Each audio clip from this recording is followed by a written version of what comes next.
My laptop, metal, plastic, my entire career, my future sank beneath the water in agonizing slow motion. She turned to me with that familiar grin, full of arrogance and victory. "Whoops, it slipped," she said casually. My parents barely reacted. "It was only an accident," they muttered, acting like distant onlookers at a performance they had no interest in stopping. I didn't shed a tear. I didn't argue or fight back. I simply stared as the ripples warped everything I held dear. The kitchen carried the faint scent of scorched toast mixed with cold neglect. Harsh sunlight sliced through the window blinds, casting sharp golden streaks across the floor where she stood, soaked and triumphant. That laptop wasn't just a gadget to me. It was my source of income, the result of years of hard work, the fragile foundation of ambitions no one in my family had ever truly cared to grasp. I brushed past her without saying a thing, letting the heavy silence speak for itself. She had always been like this, smiling sweetly while shattering objects and lives alike. From our earliest days, she wielded manipulation like a shield. Birthday gifts became traps designed to test my emotions.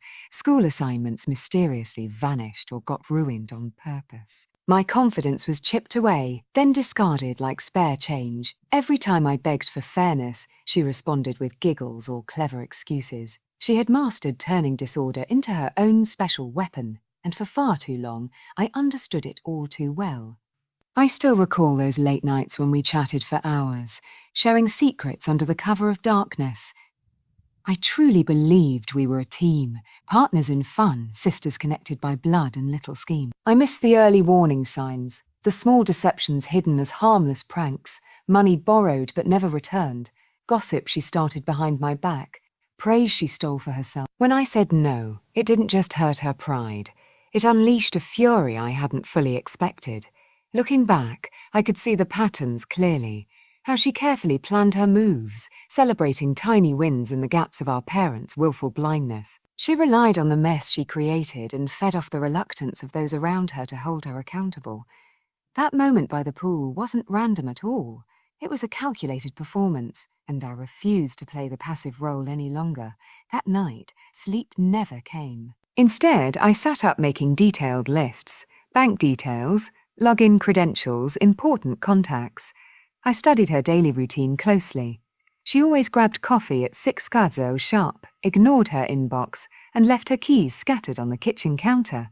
I watched, planned, and waited with sharpened focus. By 6:15 the following morning, she awoke to absolute emptiness.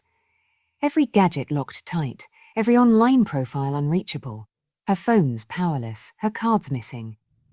Her cherished outfits neatly boxed up and quietly given away to charity. Nothing damaged, nothing reckless, each step deliberate and meaningful. A clear signal. I see exactly what you've done. I haven't forgotten. Now, I call the shots. Her eyes flew open in pure shock. The usual cockiness vanished, replaced by raw fear she couldn't even put into words. She reached out to me, but I responded only with quiet resolve. No shouts, no explanations, just the steady weight of what she had brought upon herself. She had always believed she owned the chaos. I proved to her what true control really meant.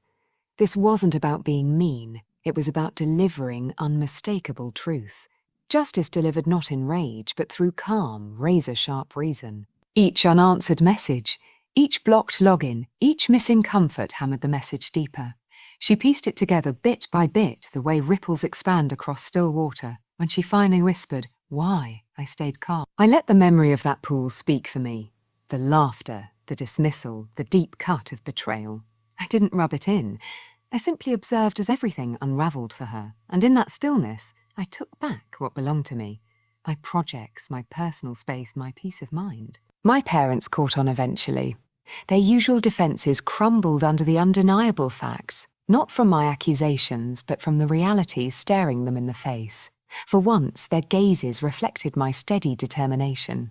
Responsibility finally broke through their layers of avoidance. The pool incident, the ruined laptop, the countless wasted moments, they all turned into clear boundaries, lines I would never let anyone cross again. In her desperation, I found the ultimate confirmation.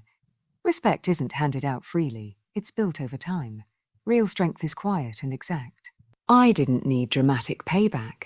I needed it to linger softly, sharp and unforgettable, resonating through every moment that came after. She packed up and left that very week, claiming it was for a university visit, but we all knew it was a quiet banishment.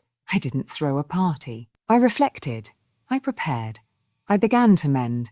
My professional life bounced back even stronger, hardened by the challenge she had accidentally forced me to face. And as the early morning office lights hummed to life, filling the room with their familiar glow, I finally allowed myself to embrace it, the deep, unbreakable peace of true triumph. Her betrayal had roared loudly. My response whispered back, and I would never forget the power in that difference.